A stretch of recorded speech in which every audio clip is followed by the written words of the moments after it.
Welcome to episode 256 of Empty the Bench on the Empty the Bench podcast network. He's Johnny Montalbano. I'm Nick Morgasen.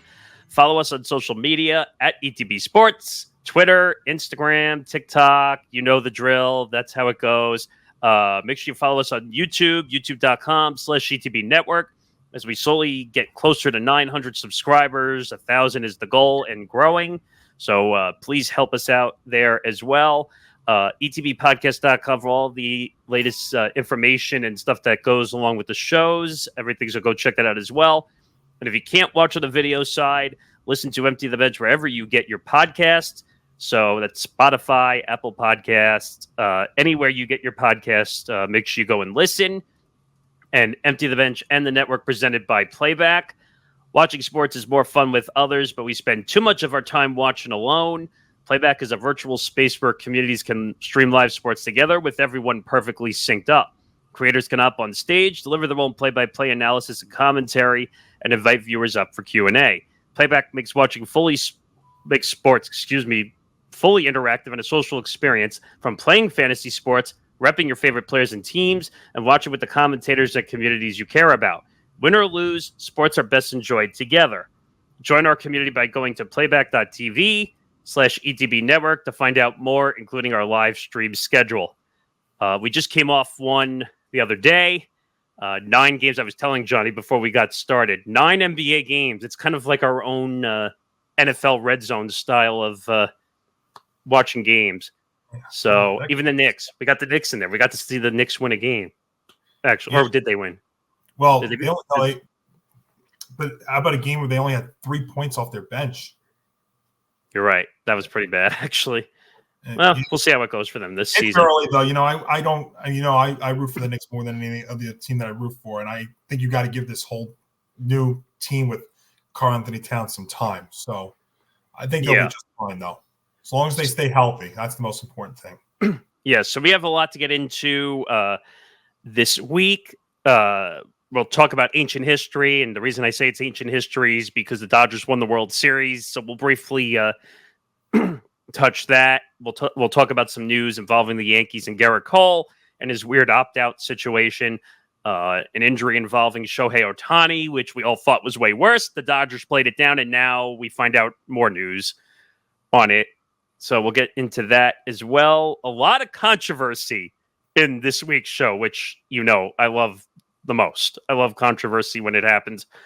Joel Embiid, if you were listening last week, Joel Embiid basically came out and said that I'm not playing back-to-back games, which is probably the worst thing you could possibly say, knowing that the NBA is going to be listening. Got fined $100,000 last week. Now there's more drama going on with Joel Embiid, so we'll get into that. A Philadelphia host versus Jason Kelce. We'll get into that. Derek Carr's in hot water again. That's not the first time we've said that. The Saints are just a dumpster fire. And you said it best. Like, after starting 2-0 with a dominant offense, did you really think they were going to lose 7 straight? I mean... Yeah. Dennis Allen being one of the first coaches fired. You know what? It just proves that the NFL is the long, short season. Yeah. Also, we get into some reports. Tom and I talked about this, I think, a couple of weeks ago. Several Colts players wanted Anthony Richardson benched. Well, they got what they wished, kind of. Yeah. We'll get into some other NFL news and notes. Obviously, this is being taped after the NFL trade deadline. And this is probably one of the busiest NFL trade deadlines I've seen in a while. Would you agree? Yeah, the last couple of years, and I know we'll get into this when we get into it, but the last couple of years, it seems like the NFL trade deadline is actually, which used to be maybe the quietest of the 4 major sports when it came to the deadline, now it's becoming a very active one. I mean, I'm not going to say it's crazy, but it's not Major League Baseball. No, it's not Major League Baseball. It's not the NBA, and it's not the NHL, which I actually think is the best of the 4.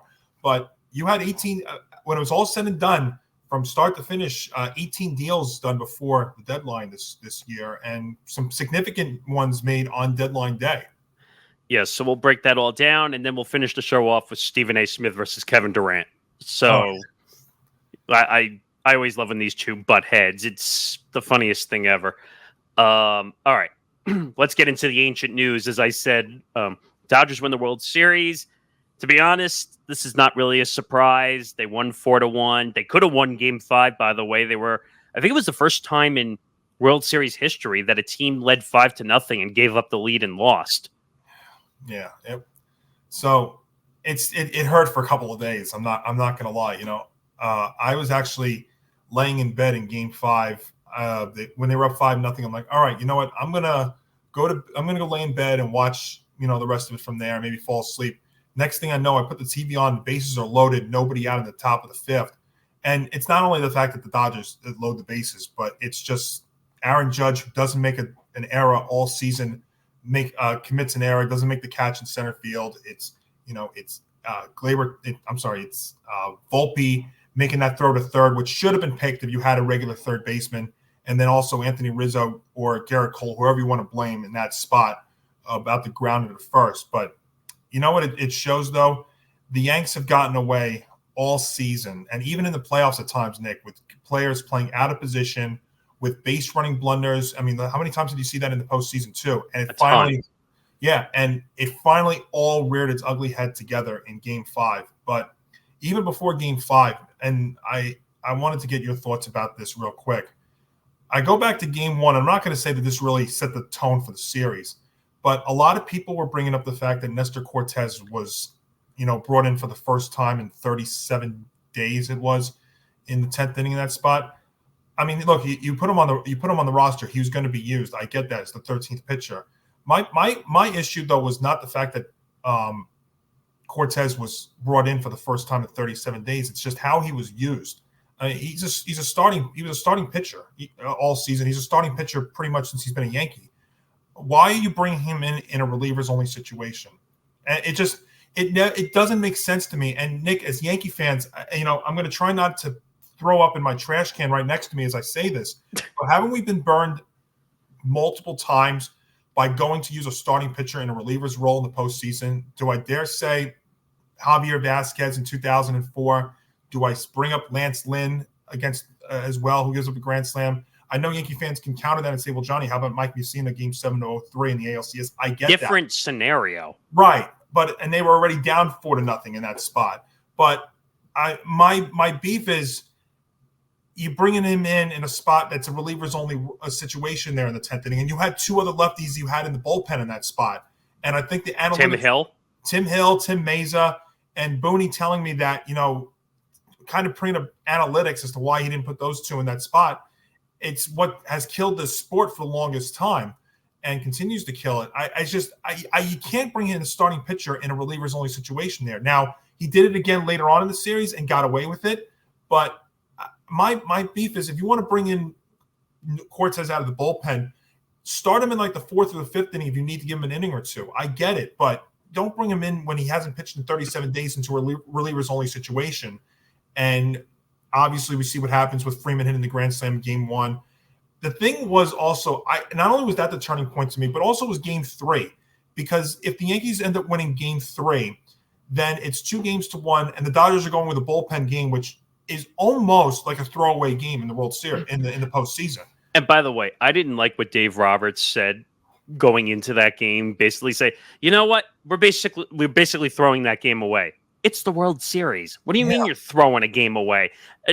Decades ago, you ever hear a team say, I'm throwing away a game in the World Series? No. That's why I thought Game 3 was so critical. And it could have been a whole brand new series, 2-1, going to that bullpen game. But it's just, you saw the flaws with this team in the fact that they were playing so many guys out of position, whether it was, Judge, who normally is a right fielder, playing center field. You've got Jazz Chisholm, who's not a third baseman.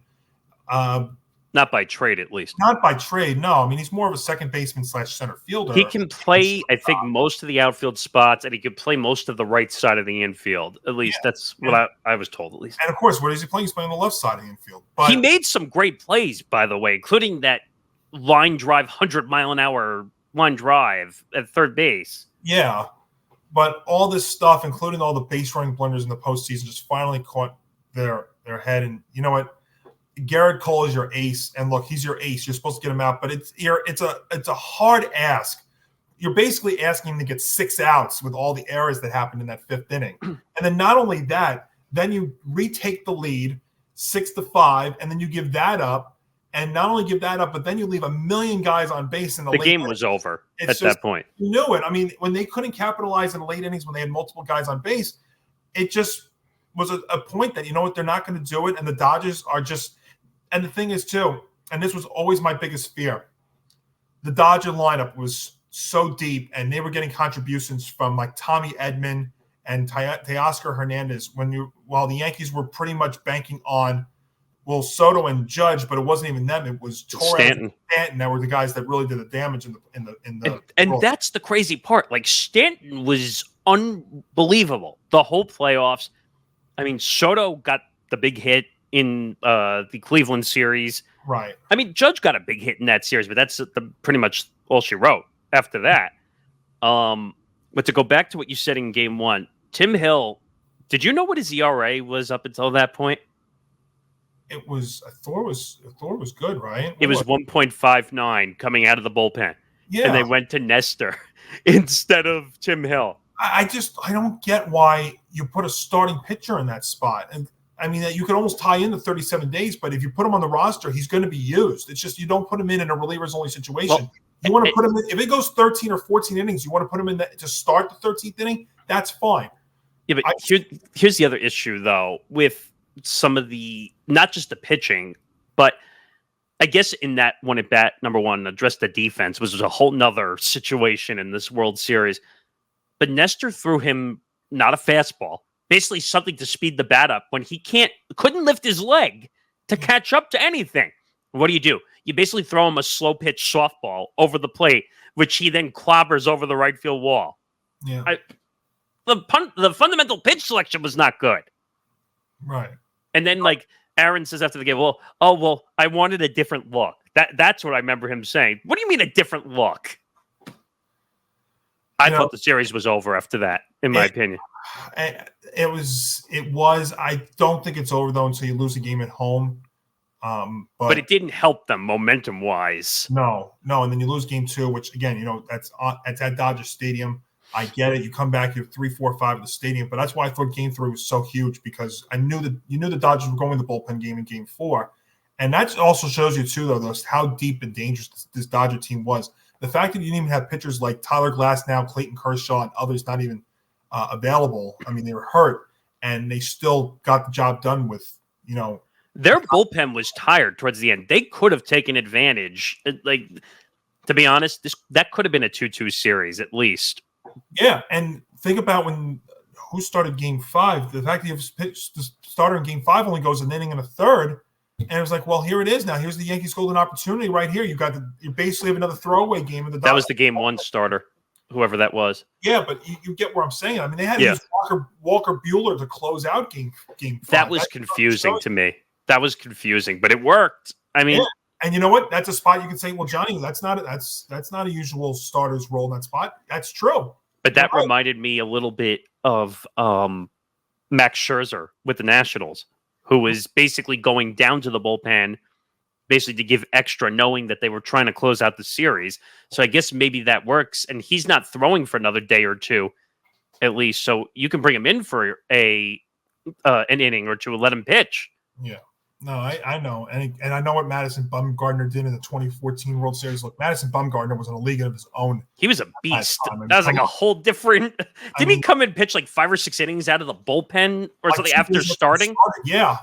So I get it. I mean, there are situations that starters do come out of the bullpen. By the way, he started an inning. He started and went the final 6. It's not like coming in with men on base. A little different, but that was my problem with game 1, and then going to game 5, and you're up 5-0, your ace is on the mound. But first time in history that a 5-0 lead was blown in a World Series game. Well, when you give a great team like the Dodgers 3 extra outs, pretty much, you're asking your ace to give you to get 6 outs in that spot. Even that's a tall ask. You just reminded me also something from game 1 because you said Cole. Aaron took him out too early. Yeah. 88 pitches, of course. Let him pitch. He was not in trouble. Let him pitch. And then, ironically, towards the end of that 5th inning, when you were asking to get those extra 3 outs, he looked gassed. I mean, he was, and that cost them. Yeah. But yeah, it was tough. I mean, I thought the Yanks had a chance because I knew the Dodgers were going to go with a bullpen game eventually in that series, and I just felt like the momentum that the Yanks have been playing all postseason was going to help. But the other thing that concerned me was that they needed to get more production from other guys in the lineup, and the Dodgers were getting production from not only Betts and Freeman and Ohtani and stuff, but Tommy Edman and Teoscar Hernandez and others, and that just you had stuff like that, going back to the Yankee World Series days, you were getting production from guys down in the bottom part of that lineup too. The 9-hole, yeah. Yep, and people you never even heard of getting big hits. I mean, we could spend the whole episode today about it. So, well, the one question I'll say to you is, if they won Game 5 and it was 3-2, are we really expecting them to make a climb back? I wasn't. I mean, you're putting a scare in the Dodgers. I mean, you would have had the off day going out to LA. I thought that it would have been tough to win in LA. I agree, but I mean, your confidence and stuff. I mean, I'm not going to lie. When it was 5-0 in that spot and Cole was pitching the 5th inning, I actually was feeling pretty good. Well, no, I'm talking about. But then it also reminded me of, I wish we had game 3. I just meant Game 3. I know about being up 5. I'm saying, say they won that game and the series was still going and they were going to Game 6. It would have been tough to win Game 6 in LA. I agree. Yes. And then you're kind of stuck anyway because you have to win both games in LA to basically win 4 in a row. That would have been a tough task. No, it would have for sure, but at least it would have given you a chance, and you never know. I mean, momentum in baseball. I mean, true. I mean, nobody thought. I mean, going back to 2004, I mean, nobody would have thought that would have ever happened. How ironic that would have been if the Yankees actually turned that around and did it themselves. In 20 years, yeah. It's hard to believe that was 20 years ago. I was getting a lot of reminders, and I'm telling you, it was almost making me sick again. And then quickly, let's just go to the report we saw before we started, which was Shohei Ohtani's injury. What was it? He needed arthroscopic shoulder surgery? Yeah, so the Dodgers announced on Tuesday that Ohtani underwent successful surgery, arthroscopic surgery to repair a labrum tear that resulted from a left shoulder dislocation, as we saw in the World Series. I think basically him sliding into second base, which everyone saw. Yeah, and everyone thought that he re-aggravated the injury he had. Right, and I thought it was incredible the fact that he didn't miss any time. I was thinking, and that's another thing too. When that happens, you hate as a competitor to see that, but then all of a sudden you're like, well, if Ohtani is not going to, because I had no idea he was going to come back and play the rest of that series. I really didn't. With the way that looked and the way he was grabbing it and left the game, I thought that there was no way he was coming back, and that just shows you the toughness that him and Freddie Freeman have. I thought it was hilarious, by the way, the amount of people on social media, and you know what I'm going to say, that all the doctors, I like to call them on social media, oh, well, he's out for the year. He's going to be out next year. How do you know? No, you don't know. I was shocked that he was going back out there, but at the same time, it's like, how effective was he going to be, too, at the same time? But you can even see, when he was walking out during the pregame introductions and stuff, how he still has that sling on. So you knew that it was serious. I mean, otherwise it'd be some acting job. True, but so he'll possibly be ready for spring training. They might push him back a little bit just because of all the injury woes he had. It's November, so I mean that's spring training's in 4 months. Yeah, it might be a little more. I don't know how long recovering from that is. It's his non-throwing shoulder, so if he's trying to come back out. And if that was his throwing shoulder, that might have been worse. Yes, it would have been a whole nother story too, because that's what he's trying to. I mean, he's trying to come back and pitch as well next year. And I'm surprised that they allowed him to play, considering the amount of money they put into him. That they were willing to let him go back out there and compete. But I guess their notion is it's the World Series. You just play until it's over. Just to show you him and Freddie Freeman how injured they were and how. Dedicated and stuff they wanted to go win this World Series. So I have one last gripe, and then we can move on to all the other gripes that are going on in the world of sports. Sure.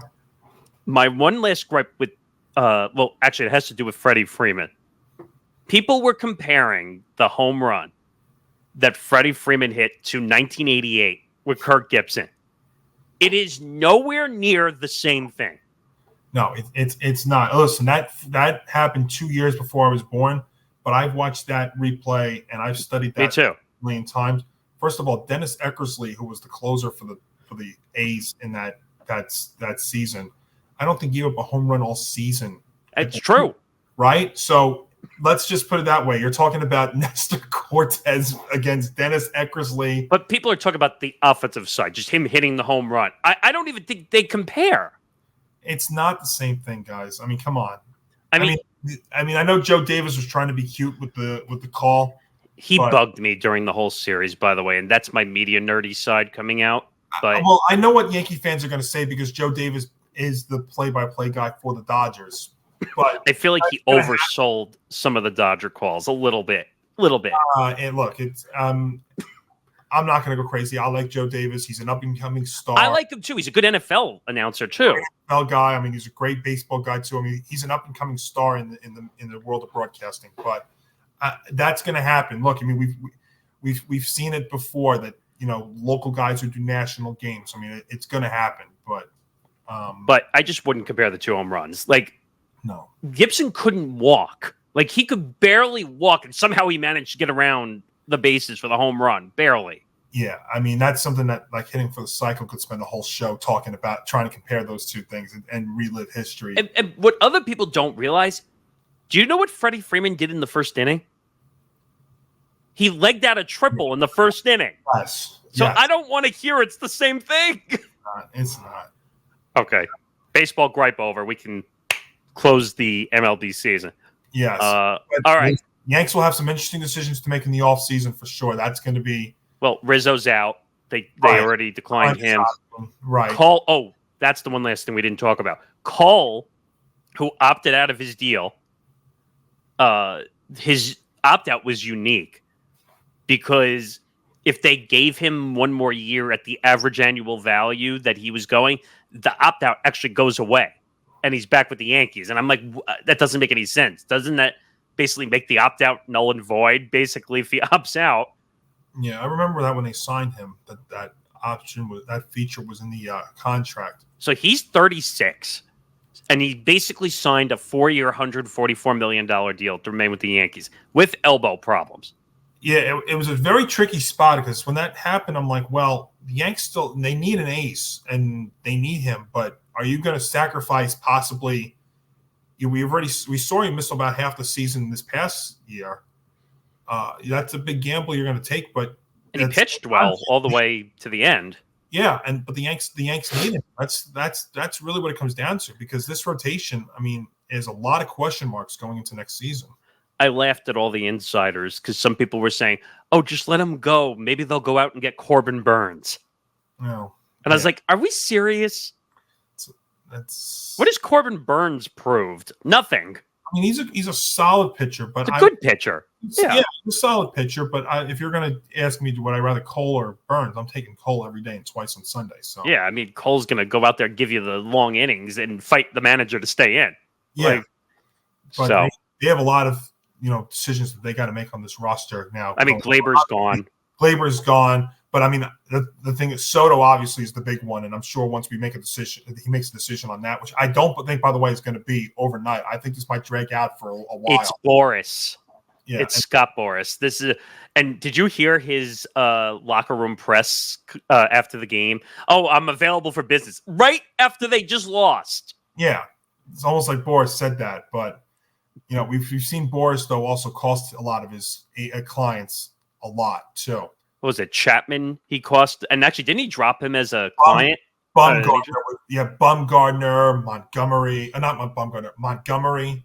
Who he dropped as an agent. Yeah.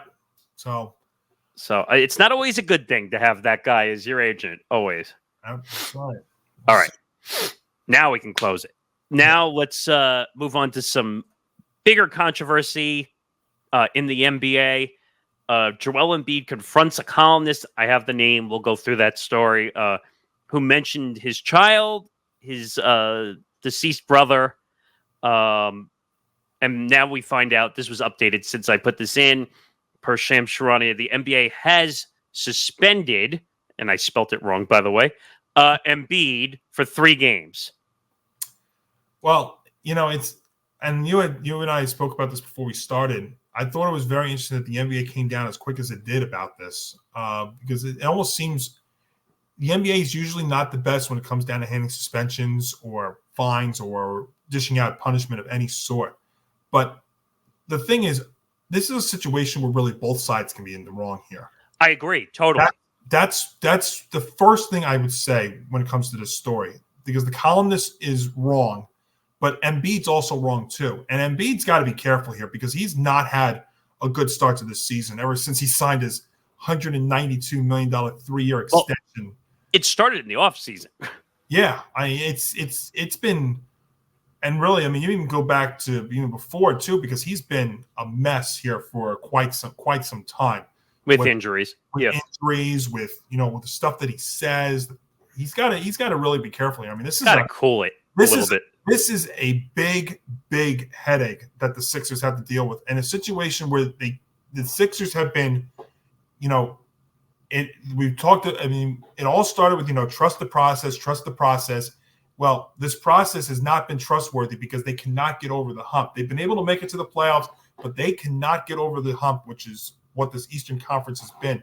Like, there are teams that are in Tier 1, like the Boston Celtics, Tier 2, and Tier 3. And right now, the Sixers are trying to get to even just Tier 2, and I don't think they can even get to that. I don't even think they're in Tier 2, to be quite honest with you. They're trying to get that. No, what I'm saying is they're trying to get to Tier 2, and they can't get there. We're not even trying to get them towards the top here. I mean, I'm looking up the Eastern Conference just for context. The Cavs are better than them right now. Yes. Yeah, I would say Boston's look, Boston, again, way on top. They're way better than everybody else. I would say they're 1. I would probably put the Cavs. I would say the Heat. Yeah, the Heat. I'd say the Pacers. The Pacers would be your second tier. And the Knicks. Yeah, I'm saying the Knicks are a Tier 2 team. Yes. And that was even with all the injuries they had towards the end of last year. I truly believe that if they were fully healthy, they could have been the ones that give Boston a run for their money. It's true. And I think they still could do that as long as everybody stays healthy and everybody gels together this year. But the Sixers right now, I mean, how can you, just as an on-the-court thing, and I know we'll get to this, how can you say to me that the Sixers are a Tier 2 team when you have this guy, causing a lot of headaches within the organization, coming out and not playing back-to-back days, which is like, well, I feel for the head coach there. How is he supposed to put a lineup together when he knows that this guy is not going to play the second half of back-to-back games? Nick Nurse. Nurse. Yeah. I mean, I kind of feel bad for him. And I like Nick Nurse a lot. I mean, I think he's very good, but I feel for him a little bit with what this headache he has to deal with. He had a tough situation at the end of his time in Toronto, and now he's having a tough time in Philadelphia, and I don't even think this is his fault. The funny thing is, was he in Toronto when he had Kawhi there? Yeah, I think so. I mean, I'm not trying. He won the title with them. Right. Yeah, that's right. But if you remember, now Kawhi wasn't the one who, was coming out and saying he wouldn't play back-to-back days, but you knew he was always dealing with injuries, just like he is to start this year. But the thing is, I would debate that partially. I think Kawhi would say at times, "I'm just not playing." Well, I mean, but pretty much Embiid saying he won't play back-to-back days, right? Oh, I mean, that's kind of like that as well, right? That's the report from last week where he came out and said, basically, I'm not playing back-to-backs for the rest of my career, which the 76ers said, we don't know where that came from. And then on top of that, the NBA investigated and said, here's a $100,000 fine. And last week I said, do you want to know what that $100,000 fine means? Nothing. It's a slap on the wrist, right? Well, so it's going to be a fine because you know how the NBA is talking about the whole load management stuff. But yeah, so this is a situation, though, Nick, real quick, that to me both sides are at the wrong here because yes, the columnist should never, make this personal. But the athlete, while he has a right to express how he feels, has to be above it too, and should not be confronting the columnist like the way he did. Now, look, you want to have a conversation with him saying, "Why did you do it?"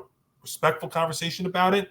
But you got to be the adult in the room here and be above it all. Look, if somebody's going to bring up something to me, look, I know about tragedy this year. I've lost 4 friends in 5 months. I know that, but I would be taking the step up and actually talking to people about it. And if people wanted to bring up that stuff, I would have a conversation with them because that's just the kind of guy that I am. But you got to know the line too, right? No, but I'm saying though, I wouldn't be confronting these kind of people that would do this. Look, I was bullied as a young kid in as a young kid. So Me too. I know that, but I always took the high road in it all. And you know what ended up happening? It went away. So I know it's easier said than done, but Embiid's the athlete. He's the $192 million three-year guy. Oh, we'll get to that in a minute. Right.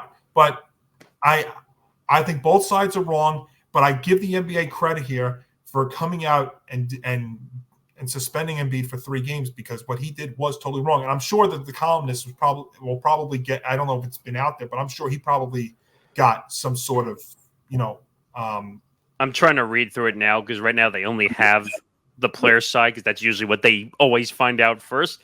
Yeah, I mean, that could have been something done internally with the column. The Philadelphia Inquirer.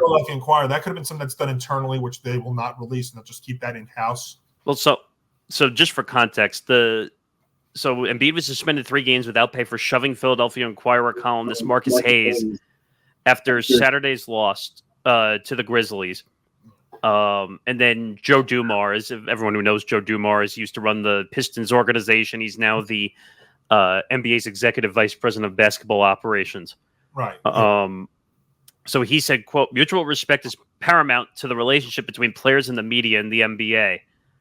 While we understand Joel was offended by the personal nature of the original version of the reporter's column, interactions must remain professional on both sides and can never turn physical." Agreed. Totally. Yes. You could be mad. And by the way, I read before Philadelphia Inquirer, and this is what I can't stand either. They made them take the parts out. So, number one, I don't like that, because once it's out there, it's out there. People could have saved it, screenshotted it, whatever. It's already, as they say, history. Yeah. It's out there. But what I don't understand is, why even go there? Why are you going after an athlete's personal life? It says the incident took place Saturday night and came in reaction to Embiid taking issue with a recent column by Hayes that mentioned Embiid's son and late brother, both named Arthur, while questioning Embiid's professionalism and effort to stay in shape. What does one have to do with the other? Yeah, that's you said it. You said it. That's where I would have gone out with that. So, and then it says, after shouting at Hayes during an exchange of words, Embiid shoved Hayes. Yeah, see, that's where he goes too far. This is a story where both sides are wrong. If Embiid doesn't shove him, you can have war of words all you want. You want to fight and have a war of words? Yeah, be my guest. Verbally is one thing. I mean, that happens. If he doesn't shove him, I don't know if this is a story. I agree, because he doesn't get suspended if it's not shoved. So it's because as soon as an athlete does anything, the media is looking to screenshot it, video it. They're looking for content. Views, content, exactly. So this is never a story. If Embiid controls his actions and wants to have a spirited conversation, now that could have been recorded, because we know how if you have one of these, then you're recording whatever. But TMZ's in the room. Yep. So Embiid is wrong, not saying that Hayes is not wrong for being unprofessional as a journalist. And people could say, well, Nick, you're debating journalism ethics. No, there is no journalism ethics here. It's you wrote about someone's personal family, which has nothing, which you're comparing to him being in shape. And one doesn't constitute the other. Yeah. And obviously, I don't think the Inquirer has come out with this, but I'm sure that columnist is probably, I imagine, might be get some discipline in all of this too. You would think. I mean, I'm trying to look at it as we speak, but I haven't seen much. I didn't see anything that came out if he was disciplined or not. But I would say if you're bringing up his personal life like that, I would have to think that there would be something that they would have to do something.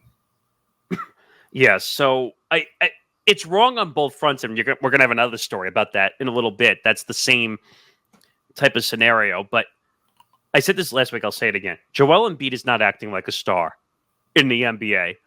Joel Embiid is so focused about his reputation and who he is that he's forgetting that he's paid to do one job, which is to be an NBA player.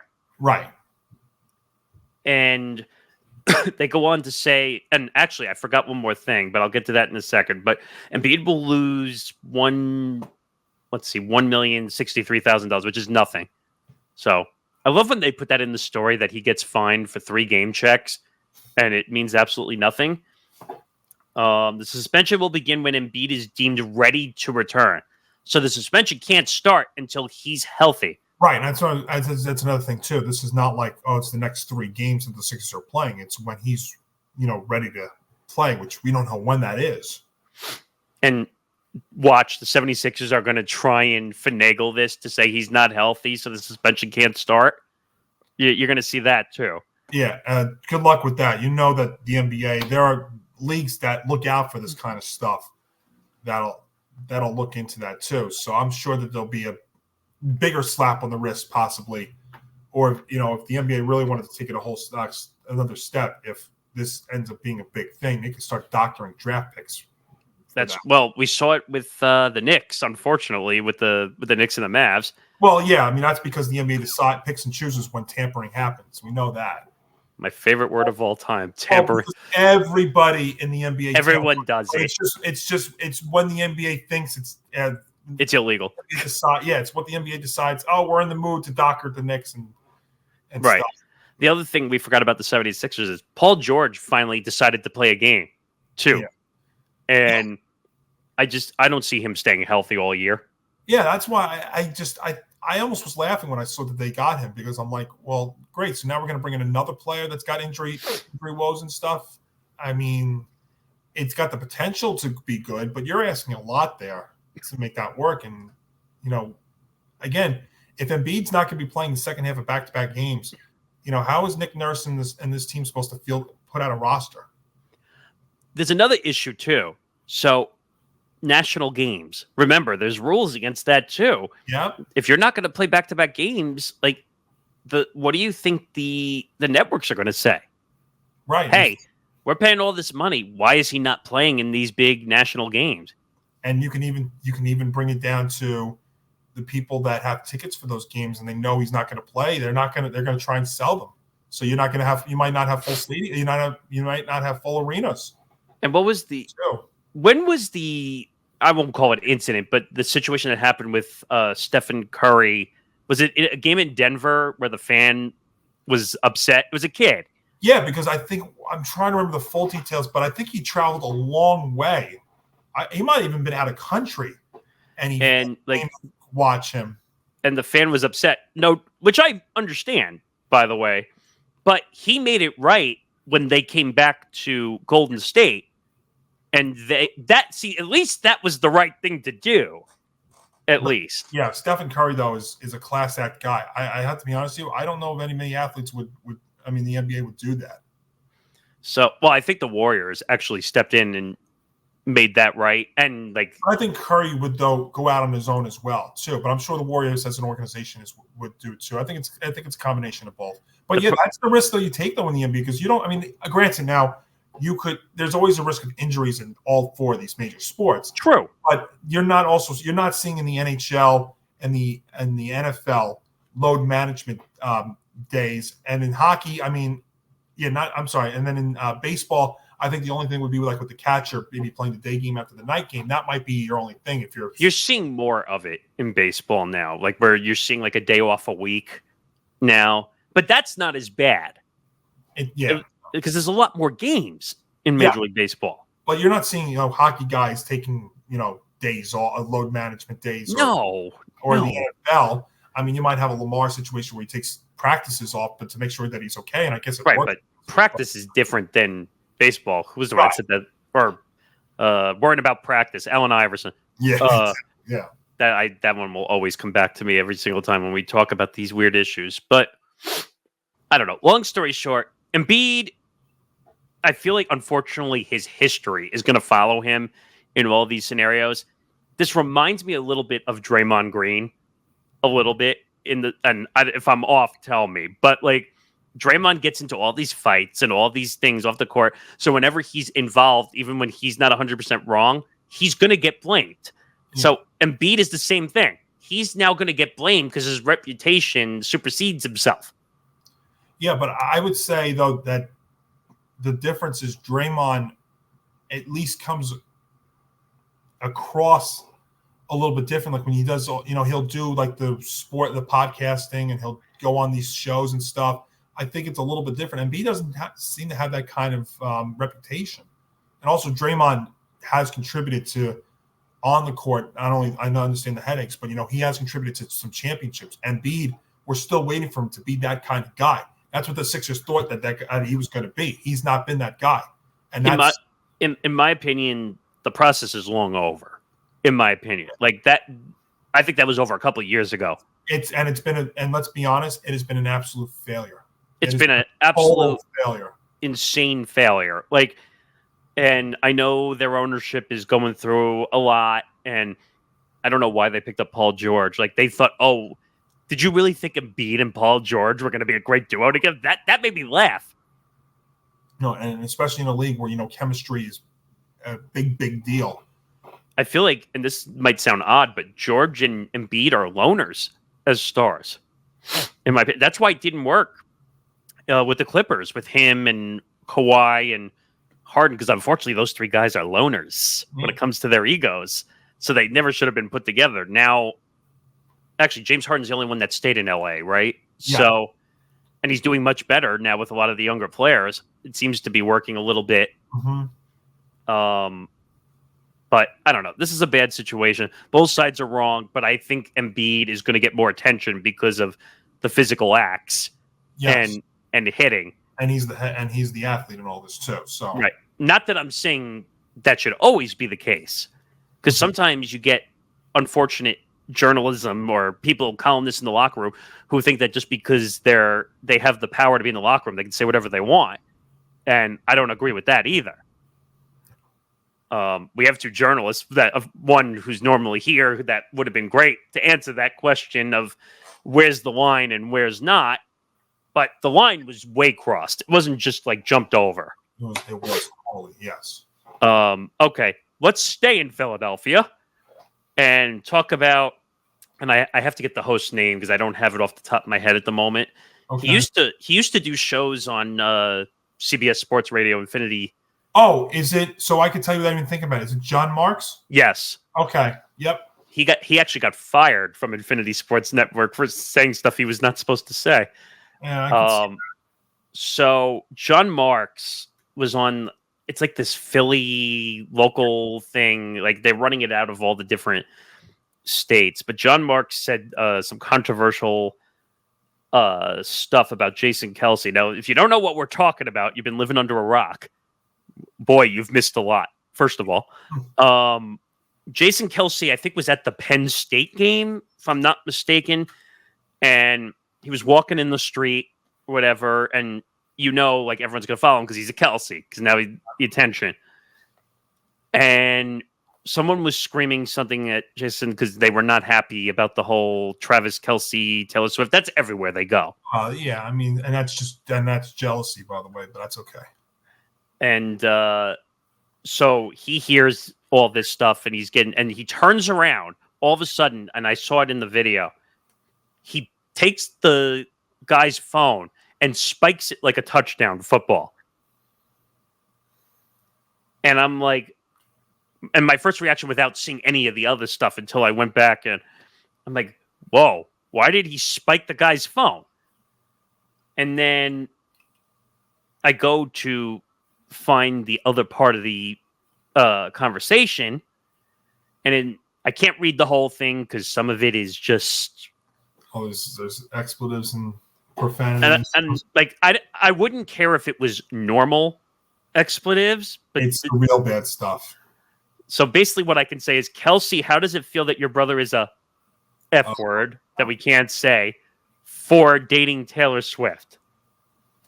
Of all the words, that's the one you can't say.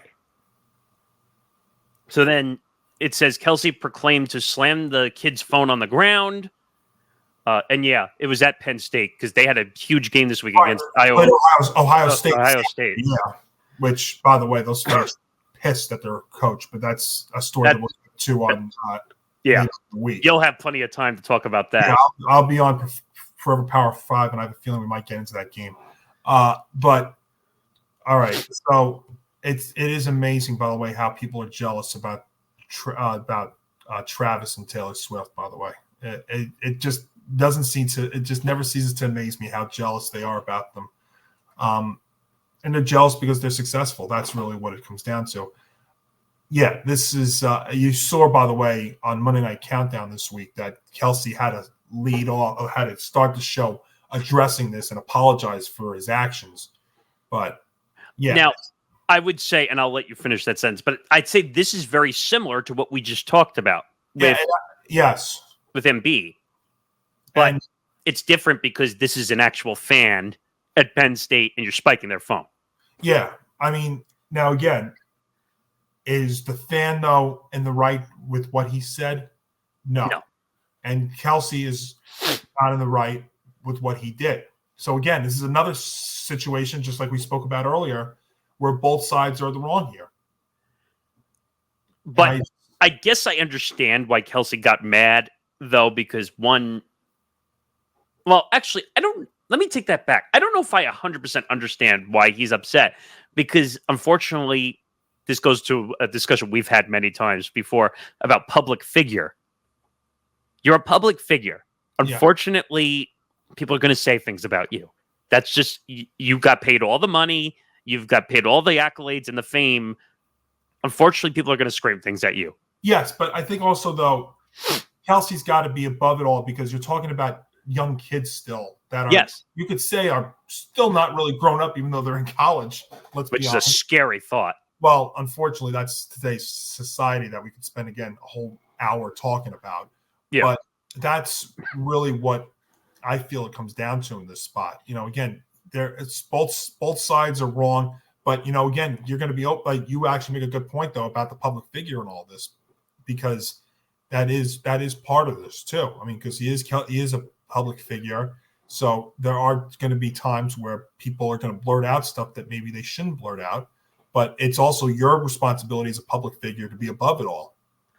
I mean, he had to have known right after he did. Because a lot of times when we react to certain things, we don't realize it in the moment. And then after the fact, we always get that aha moment when we did something wrong. Yeah. And he's probably saying to himself, oh, man, I shouldn't have smashed that phone. And that is why he had to come out on Monday Night Countdown before the Buck Chief game on Monday night on ESPN and had to apologize right at the start. I mean, really before they did anything else. So. Well, let me ask you something. Do you think he did that, or do you think ESPN said you might want to address that? I mean, I could see where you're coming from by maybe both sides, by maybe ESPN coming out and saying something too, but. No. I'm just asking, was it him who made the choice to talk, or do you think ESPN behind the scenes said you need to say something? I could see why you could think that it might have been ESPN as well, but I don't know. It's a tough one, right? But if you're saying, though, that Kelce thought that he might have felt bad for what he did, although I will say this, if that was the case, I don't know if you'd be waiting 2 days to come out with a statement apologizing for that. There are times when you have to let a situation dissipate for a day because sometimes you just can't react right after an incident happens. But I don't know. But if you feel really bad, if you feel bad about that, you'll say it right away. I mean, of course, you're not thinking right in the moment when you smash the phone. But true. And then to go to this headline, which we're talking about, which is a Philadelphia host criticizing Kelce, that was actually John Marks. You and I know, I guess, just from being in the tri-state area. Well, I remember when he had Sunday mornings on what was CBS Sports Radio. Infinity Sports Network now. Sports Network, yeah. He actually was a good host. He is a little bit out there, though. He is out there. I know listening to him a couple of times that he sometimes was, not the easiest guy to get along with on the radio, like when you hear his style and stuff. So, yeah.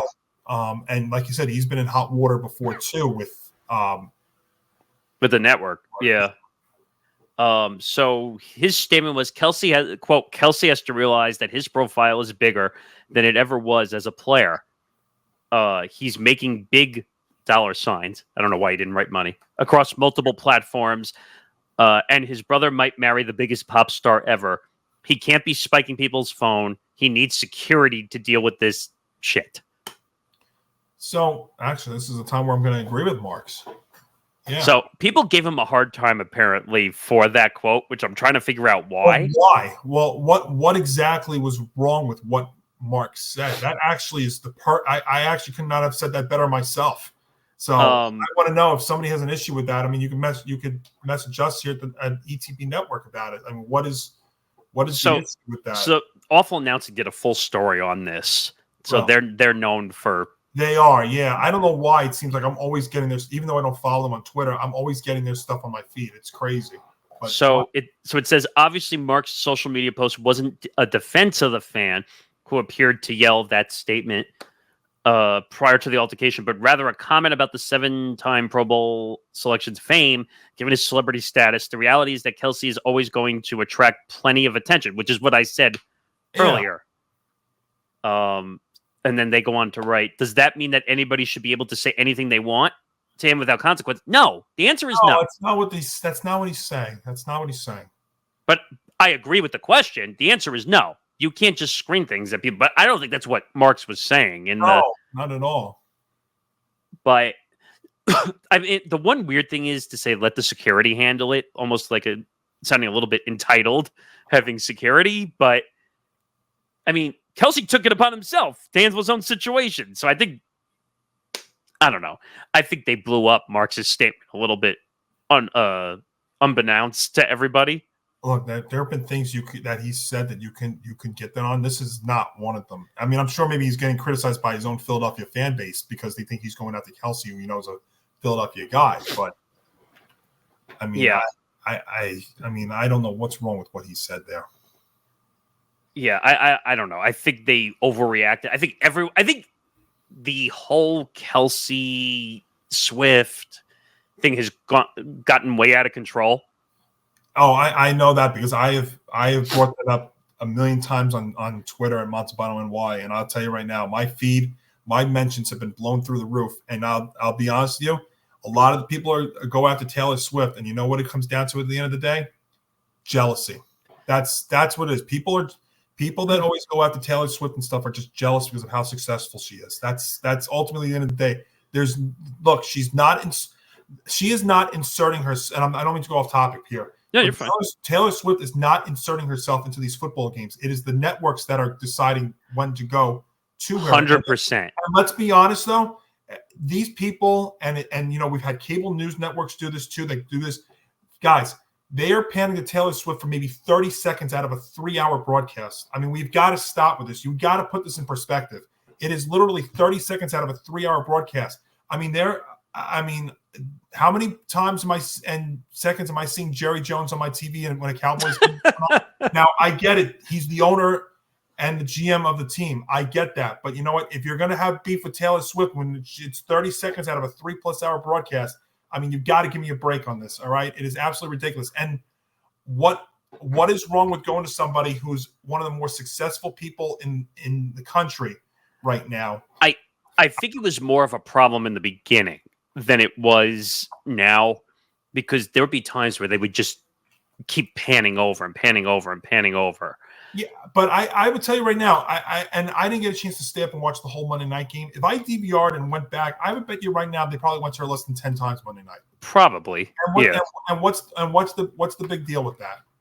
I'll tell you right now, you're going to see it a lot more because the Chiefs are 8-0. Well, I think also they're obsessed because they want the Taylor Swift fans to be part of the NFL. Yeah, but you know what?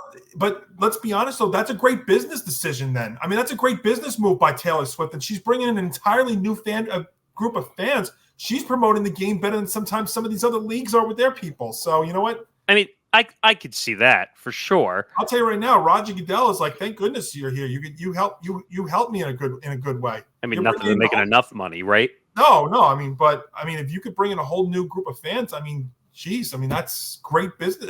That's a great business model. But yeah, I was expecting, like, just to finish the story up, I thought like he was going to say something outrageous because, again, you and I both know how John Marks can be. Yeah. And that's kind of what grew his fame, because he was willing to say whatever he wanted and got away with. Uh-huh. But yeah, I can't get on him for this one. I think he's not wrong. No, I think it's just maybe the own fan base thinking that he's going after one of their own. That's what it is. But that's part of it. Look, we go after our own players and when they don't perform well and we can't stand what they're doing. I mean, just for a quick example's sake, when the video came out, when Shohei Ohtani was injured at second base, and there was a video that was going around of a fan flipping off Shohei Ohtani. He was in a Yankee uniform. I put that video out, and I wrote that Yankee fans are despicable. Like, you're talking about that whole group of people, that watch party at the bar. Yeah. Which was funny because when I saw that in real time, I thought they were celebrating the fact that he was called, that they what stealing. But I didn't realize as that was going along that they actually were celebrating. Oh, no. That was right after he slid into second base, and he's basically reeling over in pain. It was funny because I saw that, and I was like, well, wait a second. I thought they were just celebrating the fact that he gets called out, but I didn't realize as the clip went on that it actually was celebrating the fact they panned to a fan. He's in a full... Yeah, no, I remember. I did see it, yeah. And I just remember saying how despicable some Yankee fans are, and that's kind of this a little bit in a sense. I guess Penn State, Pennsylvania, in that regard, I guess you could say it's that. But thank goodness they didn't do that after the game because it would have been there would have been drunk people everywhere. It would have been worse. Drunk people that were pissed at James Franklin and the way that Penn State played that game. I'll tell you that much. One thing I will say, because I did watch that reaction after the game, James Franklin was 100% wrong. Right, by the way. But yes, and that's by the way, that's another thing we could have talked about. Maybe we'll probably get into on Forever Power 5. And usually I'm not the biggest college football guy, but just quickly, the way he reacted in that situation was bad. No, yes, Nick, it was terrible, and it does not help when, my God, his record against top 5 teams is atrocious. And if I'm not mistaken, I think he has one win against Ohio State. Yeah, I mean, my God, he makes Jim Harbaugh. What Jim Harbaugh did against Ohio State looked like it was golden, which he did. By the way, Jim Harbaugh did beat Ohio State towards the end there at his tenure in Michigan. So, but I'll let you guys discuss that on Forever Power 5. Stay tuned in the week, folks. But yeah, I did see that. It was not good. Speaking of not good, and we'll get into a bunch of NFL stuff now. Michael Thomas and Chris Olave's brother attacked Derek Carr after Olave suffers a concussion. And by the way, make that point you said to me earlier about Olave's concussions, because I thought that was a good point. Yeah, so we all talk, and I know you talked about it a bunch on the network about Tua Tagovailoa's concussions. Chris Olave's got 5 known concussions since 2020. I had no idea. I know he had like 2 or 3. I didn't realize he had 5. Yeah, I mean, he was just coming back. I don't know if it was coming back from a concussion. He was just coming back from injury. From injury, yeah. And then he suffers this. By the way, it's amazing. All this stuff happened within a week. It's like, oh my gosh, all of these crazy things. So Derek Carr out, of course, post-game gets asked about this and takes the high road. But I think what the bigger picture in all this is that the Saints are just all heck has just broken loose there with the Saints. They imagine you start 2-0, scoring over 90 points in the first 2 games, and then 7 weeks later, you don't have a win. The head coach gets fired. You have injuries galore there in New Orleans. It is a disaster. And then you trade one of your better players away at the deadline on Tuesday. So, Lattimore. Marcus Lattimore. What a mess there in New Orleans. I mean, it has come to a head now when you see what happens on Sunday. And then I think just this happens. They lose to the lowly Panthers.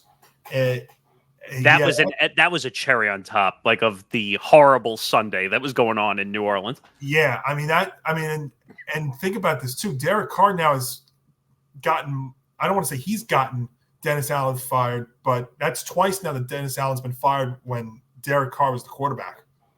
Yeah, no, they said it was 2 situations. They said it was like the first time ever, like that's ever actually happened. But, I mean, at the same time, though, the Saints, and I'm not making excuses, but let's be honest, though. I mean, I know they started these first 2 games, they scored 40-plus points in each of the first 2 games. That was never going to last. It wasn't going to last.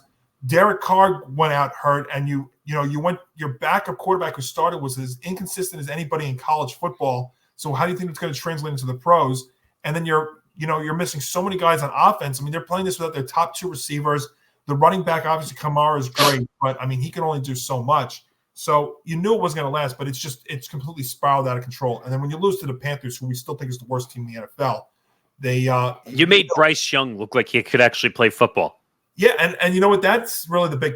I was going to take away from that game, and it doesn't get talked about enough. I mean, good for Bryce Young. I mean, the poor kid's through a lot in his first 2 years, and he played well enough, and he got a win. There was a picture they showed of him smiling. I thought it was the coolest thing from Sunday. But I mean, to get down the field, to get down in the 2-minute drill and actually do something, I was kind of happy for a change. Yeah, absolutely. But yeah, this was despicable too, in my opinion. By the way, Michael Thomas, who couldn't stay healthy either. I don't know what he's. You beat me to the point. I saw this happen in real time, and I was almost laughing. I shouldn't be laughing, but I mean, seeing him talk about this, I'm like, dude, you couldn't stay on the field yourself. You were always banged up. Now, not with concussions, but still, I mean, you were always hurt as well. And I don't know if you're going out there saying that Derek Carr was the reason why you got. It's also a head case, in my opinion, too. Like, I actually saw this too live in person. Like when he was tweeting this, I'm like, come on, dude. You couldn't stay healthy with the Saints if you tried. Yeah. And what blaming Derek Carr for the reason why you couldn't stay healthy either. I mean, hey, at least he was on the field competing. Where have you been? Yeah. Nowhere. I don't even know. Is he on a team at this point? I thought he was signed by another team. I don't think so. No, I don't know why anybody would take a flyer on him. He can't stay on the field. I mean, I'm looking this up because I don't remember. Oh no, it's still showing him on the Saints, which he's not. But no, he is not signed with anybody yet. But like, it's unbelievable to me that this is the way he acts, and you want him to, and you want Derek Carr to. I mean, he took the high road. Yeah. But and I don't know why his brother was attacking. Do we have any idea on that front? Why? I have no idea. I mean, you're trying to blame him for the reason why he's getting hurt. Now, I think they were saying possibly because of the throw that he made that ultimately ended up in Olave getting concussed. But that's football. Yeah. I mean, there's two. You could always look at two sides to that, too. By the way, Michael Thomas has played 20 games in the last 4 years. Okay, so who's been more injured, you or Derek Carr? So, yeah. I mean, I see the rant. And so the quote was, "Get him the F out of here. He's so blank." And then he tweeted he needed his ass whooped. Like, who are you? I mean, first of all, they put up more points Sunday than it seems like they did in the entire time that he was out. So it just goes to show you how valuable he is. And he's doing that without his top 2 wide receivers, too, I'm just saying. And it says, so Michael Thomas played with Carr in 2023. See, I totally forgot he was on the team. Yeah. He played 10 games last year, but he has been so injured the last 4 years, including 1 year, I think 2021, where he didn't play where he missed the whole season. I mean, the tweets are just insane. Dude tried to lie and say I was jealous of them making Chris wide receiver 1. And then also fired all of them coaches trying to cover up his flaws. Like, dude, stop talking. Yeah. Like, haven't you heard, like, Twitter gets people in trouble? Yeah. Like, he's making a case for teams just to stay away from him. Well, yeah. I mean, his attitude there and his health. Those would be 2 reasons why nobody was taking a shot on him. So then you said, like he said, he took the high road. I don't know why he feels that way. I'm sorry for whatever he's dealing with to make him feel like he's got to do that. I don't know, but he's never called me during any of this. My phone number has never changed. I've, in fact, called him on different occasions just to try. And sometimes you can try as hard as you want, and it just doesn't work out. And that's okay. So I don't know why he feels any type of way. Yeah. I don't know what it could be. Maybe he's just, is he like upset that he's not signed with a team?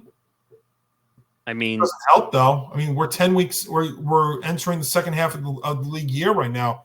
I hate to break it to you. If nobody's signed you now, nobody's signing you this year. I doubt it. I mean, isn't there a cutoff at one point that you can't sign either? I think there might be, but also, I mean, it's not like I don't know. We have no idea if he's been staying in shape. So, and also, look, there are a lot of teams that need wide receivers. We didn't see a lot of movement in the deadline, and also, I don't know if it was last week or if it was this week. Derek Carr came out and said, "I'm not trying to be a hero." No one asked you to be a hero. Nobody is. You're not a hero. You're lucky to be a top 10 quarterback, if that. I don't even know if he is. I would take Baker Mayfield over Derek Carr right now. Like that, Baker Mayfield's been having a year. Yeah, Yeah, we'll get into that a lot more later on in the week as well. But yes. And then Josh Olave, who's his brother, obviously, he quote tweeted the Michael Thomas tweet and just wrote the 100 emojis. Oh my gosh! And I'm so like, pretty much, then you're blaming Derek Carr for the reason why Olave is getting concussed. Yeah, which is basically stooping to a lower man's level. Yeah, I mean, that's ridiculous. I mean, there's so many. The NFL is one of the most injury-prone sports in professional sports. Like, it happens. Unfortunately, you're putting a bad throw, and a bad throw gets you hurt. Like, you can't contribute that all to the quarterback. There's a million other reasons how people get concussed, and it has nothing to do with the quarterback. True, but concussions are concussions. Like, right. it happens. I mean, I'll go back to what I said about Tua. Tua's had, 6 or 7 of them? Well, he's had a certain number that we know about, and that's the thing. That's what they highlighted. The thing that I saw about Olave was it was known. So we don't know if he's had more than that, but I mean, he's had 5 in the last since 2020. They said. Right, and I was on the record basically saying Tua should not be back, and of course he goes against everybody because he has to show he's the big bad man on campus. Well, yeah, I mean, the thing about that though was if he wasn't cleared though by a neurologist, he wouldn't have been back. He wouldn't have been back. So, I mean, I think ultimately, I'm sure that he saw neurologists and stuff, and they said that they gave him the all clear. If he was coming back on his own without that, that would be a whole nother story. Well, he would have to sign waivers and all this, and the Dolphins would have had to sign waivers and all this. The Saints, I don't even know if they're at that point with Chris Olave. They might be getting close to that point. Well, that is something that has to be talked. I mean, it's almost underreported how many he's had. I mean, when I heard that, I was like, well, I was shocked when you told me it. Well, I only saw it because I saw it online, and I had to really do a double take on it. I was like, he's had 5? And and you're right, it is underreported. No one has mentioned it whatsoever. I mean, are we going to be like the first show that's actually going to be actually talking about the actual facts of how many concussions he's actually had? Probably. You don't see NFL Network talking about it. You don't see ESPN talking about it. I mean, you don't see any of the big networks who cover football talk about it. Oh, right, I forgot. Big networks are not allowed to talk about concussions. Not allowed. It's against making money. I forgot. But it's an unfortunate story. All right, we'll keep going along here. Mm-hmm. Another report which I brought up to you, and this has already been surfacing and whatever. So several Colts players wanted Anthony Richardson benched. Well, they obviously got what they wished for, because basically the report is now that Joe Flacco is going to basically start for the rest of the year. And I'm not a huge Richardson fan. You know him better from the college perspective. I think he's going to get himself severely hurt the way he plays football. The Colts are basically, I don't know, waving the flag on this season, basically. Well, I don't know if they are. I think they're actually trying to salvage it more than anything, because putting Flacco in there, you've seen how the offense has actually come to life. But with him, I know they didn't last Sunday, but you know, there was always a risk with taking Richardson as high as they did, because he didn't play that much in college. His stock really rose because of the combine, because he wasn't going to be a top 4 pick without the combine. I thought maybe he would have been like a 2nd or 3rd rounder before the combine, but he had such a great one, which I think we put way too much emphasis into, that ultimately is what raised his value. But I think he needs more seasoning. You know, he didn't play a lot in college. He's only played 10 games in the pros. And remember, he was hurt. He only played 4 games in his rookie year last year. And then obviously what's happened here. I mean, he's been able to make he's had moments, you know, he's had some deep throws, but his accuracy percentage is just awful. You know, in his last game before the benching, at one point he was 2 of 15 for 81 yards. Oh. One of those was a 69-yard touchdown catch and run. Oh, God, so it was really bad. Yeah, so pretty much at one point he was 1 of 14 for 12 yards. Oh, reminds me of Bo Nix earlier in the season before he really picked up his game. But what was it, like the negative 10 yards against the Jets? Yeah, but I think Bo Nix, though, is actually in a better system because he's got a better coach and he's got a team that's got a good defense. So true. You can get away with that. I also think that this goes back to another serious problem on the college side. These guys are being drafted so early that they don't have enough experience in college football to come to the NFL level and prove who they are. Yeah, I mean that's true. So blame that on NFL teams for drafting guys too early. Yeah, and Richardson's going to be an interesting thing going forward here because do they go back to him after this year? Maybe he learns behind Flacco, and maybe that helps him. Obviously, the comments that he made about being tired and stuff did not help either. That was awful. Like that looked really bad, and I think that's part of the reason why he got benched. It didn't help. Let's put it that way. It sure did not help. I mean, he'll be back because they've invested resources in him. But well, apparently there was reports on deadline day that there weren't some teams that were looking into getting for him. The Colts said no. And the Colts squashed that one fast because they're not going to. I think he was drafted with a high pick, if I'm not mistaken. 4th overall last year. Yeah, they're not going to give up that easy. Look what happened with Zach Wilson, the Jets. They desperately were trying. They gave him another year because they knew, hey, we spent a 2nd overall draft pick.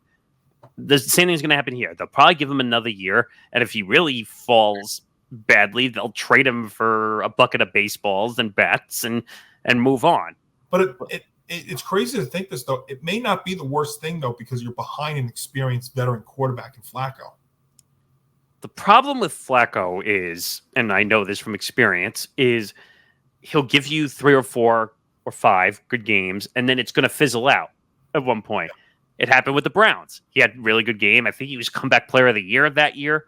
In he only played like the last 5 or 6 games of the year. That's when they got him because of all the injuries, and he helped them succeed. Now, remember though, that Browns team though does have a great defense. This Colts team does not. So he's actually going to have to do more at an older age with the Colts than he would have had to have done with the Browns. And by the way, that's an award you don't want to win more than once. Just saying. No, and I thought, and we could spend the whole thing about that, but that might be the one thing to watch here. I don't think this is the end of Richardson there with the Colts. I don't either. But he does have some growing up, and I think he needs some more experience. That's part of the problem. Again, you only play 13 games in college. That's not a real big sample size. It's really not a lot. I mean, these guys want to get out of college so early because they know they're going to get paid at the top of the draft board, but they're really not ready to play. It's ironic, though, because with the whole NIL stuff now going on, sometimes they're getting paid more in college than they would be in the pros. So why? Some of them are staying the extra year now. Yes, and maybe that might actually help them going pro. Maybe, but we'll see how it goes. I don't think the Colts are going to make the playoffs. That's just me, but yeah, I don't see it either. It's just the weird thing, though, is you look at the division. I mean, obviously, we know the Jaguars are not there. The Texans. Scaring me right now. They are such a strange team because they shouldn't be losing to the Jets. Let's put it that way. No, but let's be honest though. CJ Stroud is in a sophomore slump this year. Yeah, it's killing me fantasy wise. I remember you saying that at the start of the year. Your fantasy team pretty much is the Houston Texans, and it looked real great. But also not having Nico Collins there has been a big blow. Tank Dell hasn't really stepped up at all. No, that's the thing. Their defense is still pretty good for the most part. Mixon finally came off the injury, is playing better. That's the thing. They've been really banged up. But they still have a half a year to figure this out too, and maybe they get going second half of the year, and that will help them propel. But I hope so. But all right, let's move to some NFL news and notes because there's a lot. Going on. Let's get through some of the reports, then we'll do some trades because the trade deadline just came and went. Yeah. So I don't know if you saw the Puca Nacua situation where he got ejected out of the game. I saw that on Sunday. Yeah. Do you see anything coming from that or no? No. I mean, he threw a punch. I mean, that's the thing. If punches are thrown, you're going to get ejected. It's as simple as that. There's nothing more that really needs to be said. Yeah, I think there's nothing wrong with that. I think that's just a passing situation. We see punches and situation all the time. Yeah. So we'll let that one go.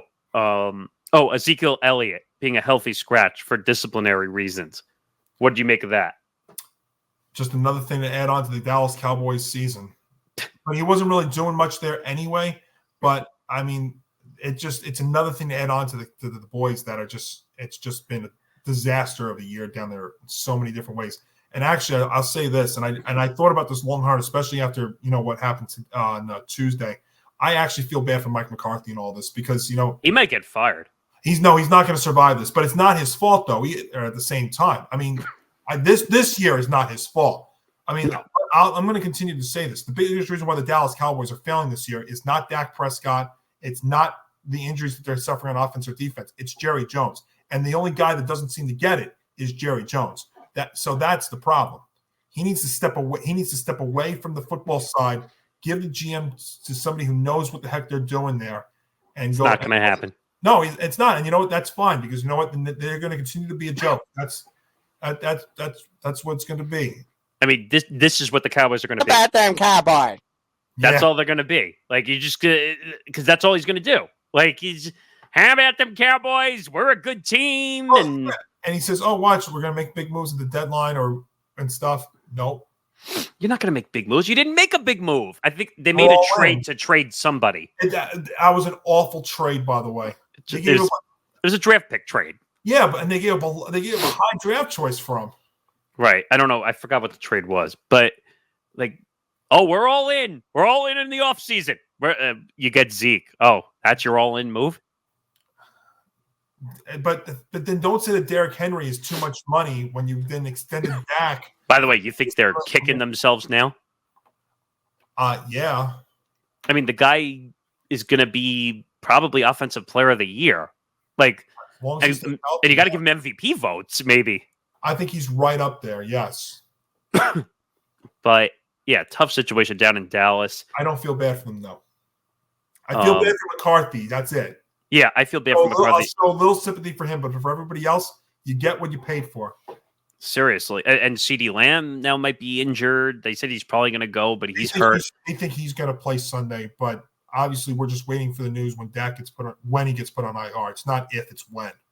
And going to start there on Sunday. And then the other situation, this seems like a normal occurrence for this next team I'm about to talk about, but the Raiders fire their offensive coordinator again. They are 2-7. Seems like par for the course. Yeah, and again, I like Antonio Pierce, but it looks like they're going to be going through another head coach move. And that's the thing. I said that last week. Yeah, you did say that, and the thing is, though, I mean, this is the problem with the Raiders. I have a Raiders fan that I see almost every Sunday, and we talk about him too.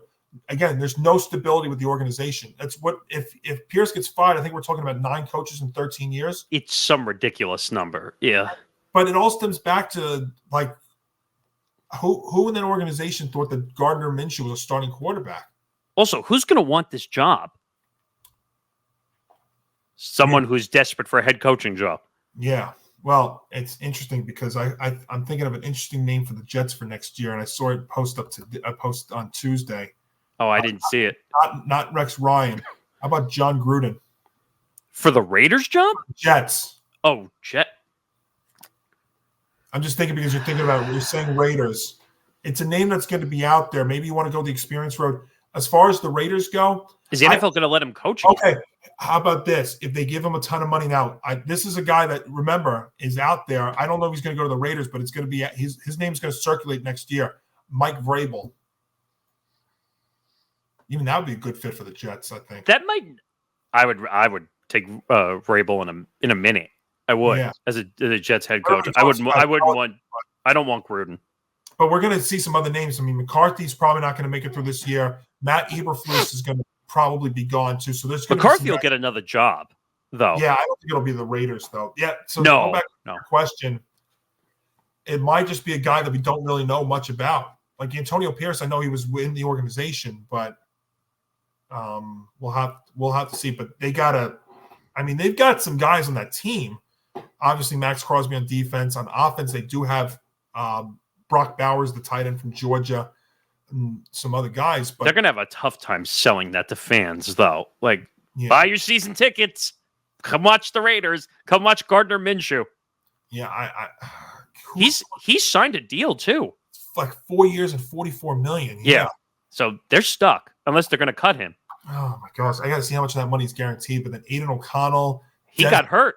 Right, and then Desmond Ridder got put in there. I forgot that Desmond Ridder was the backup. Yeah, he was, and then he played a little bit on Sunday because the Bengals destroyed them on Sunday. So, even though that game was close for the first half. Yeah, I mean, who would have thought? if I would have told you that O.T. Higgins and Jamar Chase had 7 catches for 43 yards, no touchdowns, and they still put up 41 points. I mean, that was probably. I would have thought you were lying. Yeah, I would have too. But yeah, Raiders situation again, a mess. All right, let's talk some trade deadline. What do you want to talk about? Well, I would talk about who the biggest winners of the deadline were. I'd go with the Lions for getting Smith, get the defensive end. Well, Lattimore also going. I love what the Commanders are doing. Listen, Jerry. That was incredible.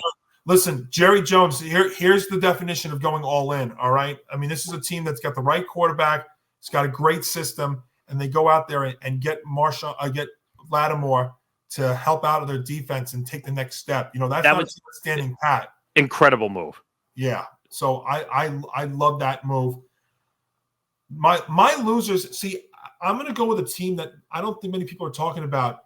I think the Chargers needed to make a move on offense, and I agree. I couldn't believe they didn't do anything offensively, because defensively they're actually a very good team. They're a pretty good, sound defensive team. But they are lacking so much on offense that they're going to be winning. They're going to have to play a lot of win a lot of close, low-scoring games. They don't out-dominate teams offensively.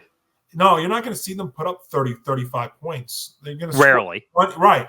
They'll score 20 and they'll have to win like 20-17. They're going to have to play sound defensive style football to make a deep run this year. Yeah, and I'm not a Herbert guy to begin with, so. Yeah, I mean, but the thing was with Herbert now, he's got the right coach, but now he doesn't have the offensive players because when Harbaugh came in, he got rid of guys like Mike Williams and Keenan Allen and stuff. And I know Mike Williams, I know the Jets traded him to the Steelers. That was stupid. Well, you knew he was going to be the odd man out, though, in all this when they got Devontae Adams. So. Right. I mean, what was the point? So you made the move to get Devontae Adams. Now you're trading a guy away. What was the point? Yeah. I mean, I didn't really even understand bringing him in the first place. I don't even know. Who are they even playing? Oh, they're playing Arizona. They're going to get destroyed by Arizona. That is going to be an interesting game on Sunday. And I know we'll get something we'll get into a lot over the weekend. But that's actually a cool game to watch, because the Cardinals are showing you now that they actually can contend. The Jets now will have 10 days from their last game. So, I mean, I was thinking about that when I was starting to get some ideas for picks and stuff.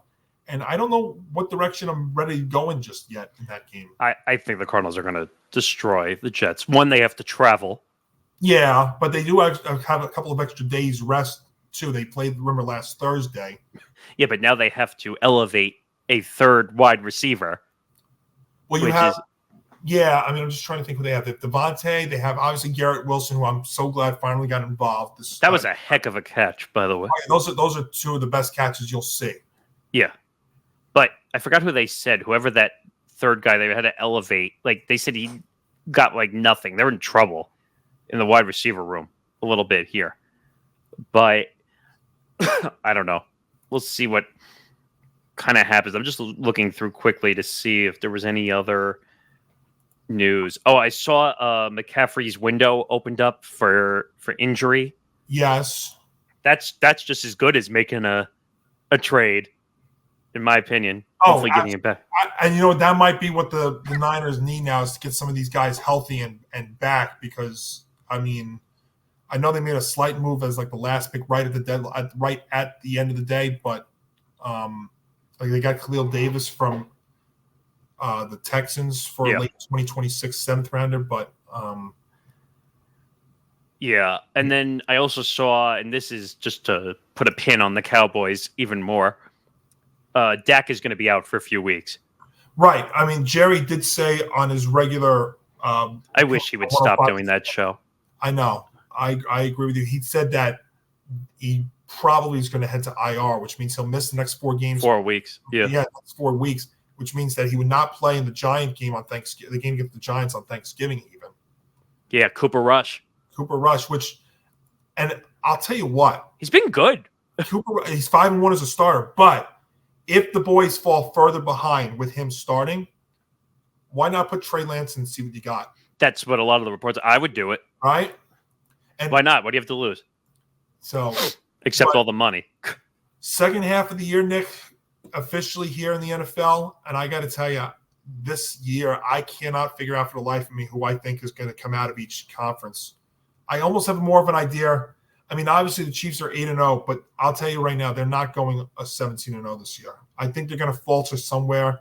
I mean, they almost could have faltered Monday night if Todd Bowles goes for 2 in that spot. By the way, speaking of teams going for 2, that would have been the ideal spot on the road there, I thought.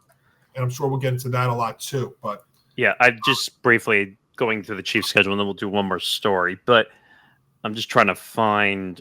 I know which game I'm looking at. Let's see if you can find it.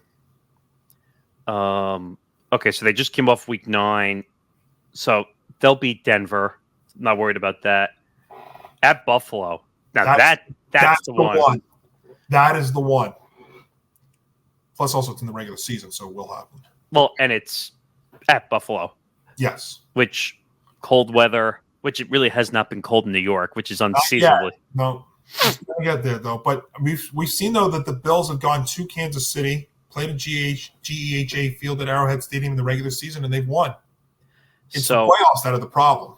Now, that was the game that they had the unfortunate penalty and won the game, right? Against Buffalo earlier in the year.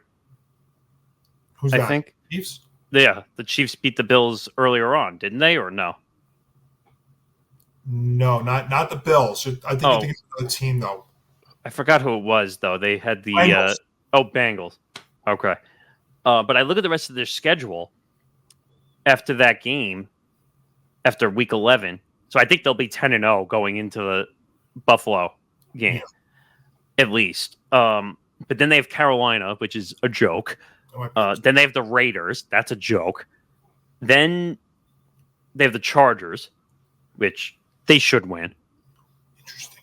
And then week 15, they have the Browns. The Browns, we don't know who they are half the time. Then they have the Texans, week 16, which might be a competitive game because the Texans are still going to be fighting. Yeah, I'm going to be curious where the Texans going to be by then. That might be where that game gets decided. That's an NBC game also. That's a Sunday Night Football game. Yep, and that'll stay that. Then they play the Steelers on Netflix, which is on Christmas Day. Yeah. That might be a good one. Who knows? It will be. It just sucks I won't be able to watch it.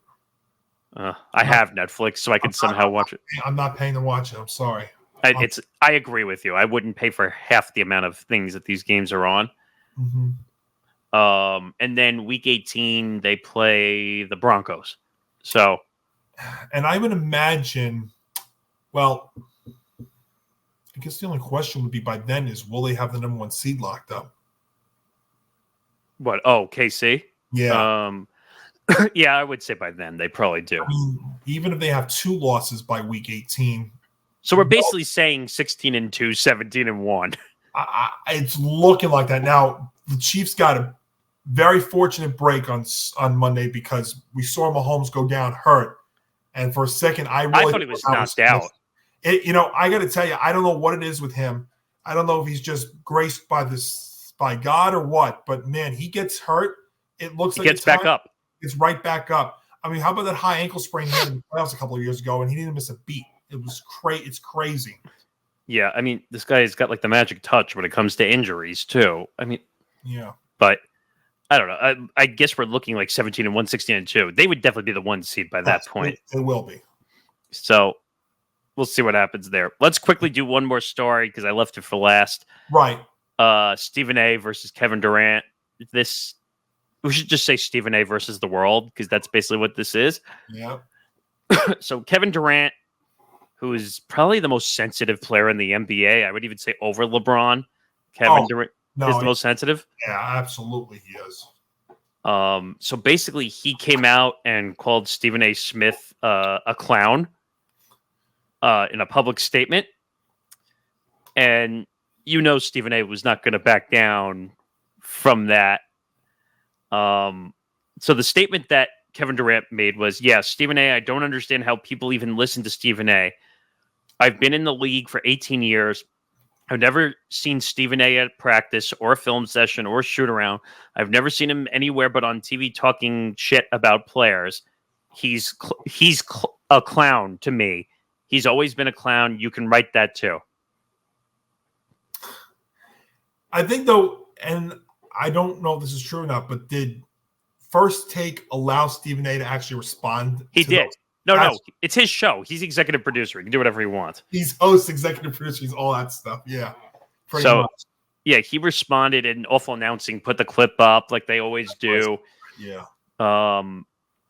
And so here's what he said. I got bad news for Kevin Durant. If you expect me to reciprocate with that kind of pettiness and childishness, it's not going to happen. First of all, this kind of irony in that statement, because he's saying he's not going to respond, but he's calling him petty and childish. Respectfully, Kevin Durant, could you stop lying, please? I've been an NBA reporter and I was a columnist for the Philadelphia Inquirer as well. Kevin Durant has seen me in the locker room when he was in Oklahoma City. He's seen me in the locker room when he was at Golden State. He has certainly seen me at games throughout his career, but unfortunately for him, I don't have to be at a shoot-around and I don't have to be in the post-game locker room. I happen to have a hit show that's been #1 for 12 years. I have other things to do with my time. I go to games all the time. I've not been a reporter anymore. So this is stupid. Oh yeah, it's very manufactured, and I think you know what they should do. I think Molly and everybody on First Take should invite Kevin Durant to the studio the next time they go play the Knicks or the Nets, and have a one-on-one debate. He won't do it. Kevin Durant has already said he won't. Well, then you know what? Then I hate to say I'm taking Stephen A's side in all this. Then I mean, yeah. Well, as much as I can't stand Stephen A. from time to time because everything is manufactured on that show. Yeah, I have to take Stephen A's side on this one, which I don't like doing. But Kevin Durant is a sensitive guy, very sensitive guy. He's now, in my opinion, he's the new NBA drama king, in my opinion. And he hasn't won anything, so he has no right to be this dramatic. That's why I never wanted him on my Knicks. I've said that for the longest time. There were people that were talking about, oh, the Knicks should go get him. I'm like, no. Look, great player. I understand it. Hall of Fame player, yes. Longevity, amazing thing. But, I mean, sometimes he's just, like you said, he's very sensitive. And God forbid, playing in the New York market, they lose 3 in a row, and everybody's going berserk. He did play in the New York market. Let's be real. He played in Brooklyn. Right. No, I get that. But, I mean. You're talking about the real New York City, the Knicks. I get it. I mean, look, to be fair, I mean, there was a period there that the Nets were the better team between the two, and I can say that because they both play in the same division. So that is although I always didn't think of the Nets as my biggest rival, and I still don't to this day. I think of the Celtics. No, I think of the Celtics as a bigger rival. I think the Miami Heat are a bigger rival to the Knicks than the Nets are. I would say the Heat for sure because they've had the rivalry. Right. I don't know about the Celtics, but the Heat for sure. Yeah, but you see where I'm coming to. I don't even almost see the Pacers are a bigger rival than the Nets are. But to be fair, yeah. For a while, the Nets were if you wanted to do head-to-head, the Nets were the better team between the two. The Nets at least made the NBA Finals in back-to-back years and more recently. I mean, what were they, a Kevin Durant toe away from going back to the NBA Finals? I mean, that almost might be the curse right now, yeah. I wonder if he gets to the NBA Finals and has a chance to win, is he still a net? I don't know. That literally altered history pretty much. He could have altered the franchise. I mean, and the last statement I'll say, because Stephen A. said this too, he added that Durant is one of the greatest players to ever play the game, but noted his sensitivity and petulance and flagrant immaturity are a problem. Nick, I don't know if we've ever said this on this show. Stephen A. is 100% right. I hate it, but I have to say it. He's 100% right. I mean, don't get me wrong. Stephen A. can be petulant and sensitive and have flagrant immaturity too. But Kevin Durant, and I've said this and people have blown up my mentions for it too. Excuse me. I say that Kevin Durant has never really won a title. Right, I remember you saying that because the whole Golden State thing you thought was Curry's team. It's always Curry's team. I don't care that they brought in Durant and Curry tried to say, all right, I'll step back and let him be the leader, even though Steph Curry was always the leader. I said this on a stream the other day that for like the Miami stuff, it was Dwayne Wade's team. You could tell me LeBron was the offensive leader, the captain, whatever. That was Dwayne Wade's team. He was the leader. He was the captain. So, in my opinion, Steph Curry won him the titles. Because I think they won 2, right? Or yes, because he was gone by the time they won the Third third one, Yeah. which was kind of revenge for Yeah. Steph Curry because Kevin Durant said he'll never win another title without me being there, which is obviously not the case. But until Durant actually leads a team, which he'll never do, lead the team by himself and win a title, I can't take him seriously for anything that he says whatsoever. Right? I don't know if you have a different opinion on it, but Nick, I agree 100%. 100%. So I don't know. Stephen A 1, Durant 0 in this case, but Yes. and I forgot who said it to me the other night. Someone said we should get a steel cage and put Stephen A and Kevin Durant in it and call Dana White and say, let's make a match out of it, which would be great. I think everyone would watch it. Problem is Kevin Durant would win in physicality. Yeah. But maybe back out. Who knows? Yeah, but that's pretty much it. Can I make one follow-up to a story that we spoke about Yes. earlier on the show? So about Embiid. So his 3-game suspension is going to span Wednesday against the Clippers, Friday against the Lakers, and then Sunday against the Hornets, which means that he is set to make a season debut in the NBA Cup opener against my Knicks on November the 12th in Philadelphia. That is from Shams. I haven't even had time to talk about the NBA Cup. I would need 3 hours to talk about the NBA Cup. Well, it starts next week. Does that mean that we get those great courts back too? Yes, those puke color looking courts. Well, no, there are some that are great. And no, but the red, the red, the green, it looks ugly. Oh, see, I think you and I are going to disagree on this. Now, some of them are great. Some of them are.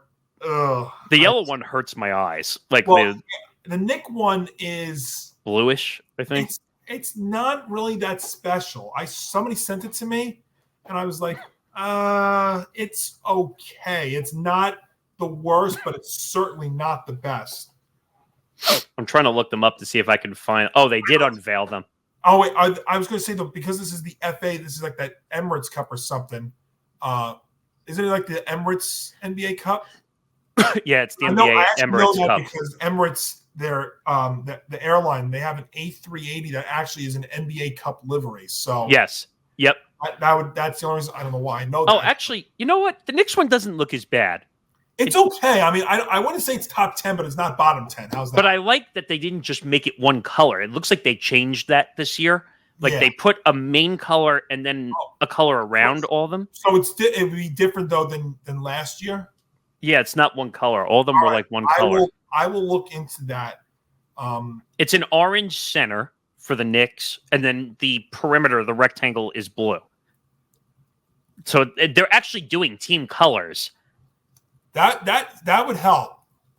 So like for the Suns, this one actually looks kind of cool. Actually, it's like a dark orange, light orange in the middle, and it's got the Suns logo in the middle, and then they do the black on the outside, which they actually did a much better job this time around. Okay. Oh, I see now. All right. All right. I would give these like a C minus. The Minnesota Timberwolves one looks like a soccer field. A little bit. Oh, yeah. But I like the trees. I like the little tree outlines they did on the. Oh, wow. These are way better. These look better than last year. So you know what? Oh, actually, look at the Laker one. They did the Hall of Fame numbers.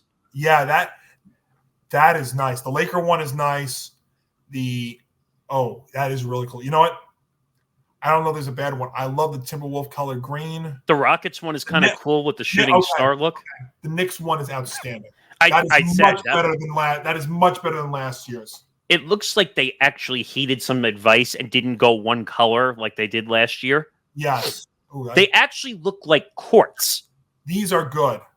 You know what? I will be watching this cup next week, and when it starts next week, and I will be excited to see not only Knicks in action, but this. I like the Red Auerbach signature on the bottom of the Celtics one. Yeah. That's kind They're of cool. All good. You know what? I don't know. There's a bad. You look at it real quick. I know we got to get out of here. I don't think there's a bad.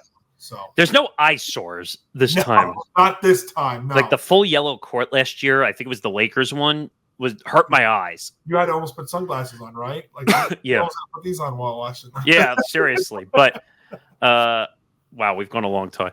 Let's finish this out. So that'll do it for episode 256. He's Johnny Montalbano. I'm Nick Morgasen. Follow us on social media at ETB Sports, Twitter, Instagram, TikTok at ETB Sports. Make sure you follow the YouTube channel, youtube.com/ETB Network for this show and all the other shows. Obviously, Johnny's been a part of a few other shows since coming back, Moving the Goalpost, Forever Power 5, and some other stuff along the way, which there's a lot of stuff. Like baseball season just ended. We have a lot of stuff coming out of there with the winter meetings coming up. So Hitting for the Cycle will be back from the 9th to 11th. There's a lot of things going through. Now we have the college football playoff, which is coming up, which is the night of our recording that we're doing here. Mm-hmm. So make sure you tune into that. That'll be out Thursday. So make sure you don't miss that. And yeah, basically that's it. Also, if you can't see the video version of what we're doing in this episode, make sure you go check out this show and every other show, wherever you get your podcasts. And yeah, and obviously this podcast and everything presented by Playback, where we do all our streams, the NBA streams coming up. I did hear some rumblings for college basketball might be coming that way soon. So we'll see if that happens, but that'll do it. So for Johnny Montalbano, I'm Nick Morgasen. Have a good night, everybody. We'll see you next week. Good night, friends.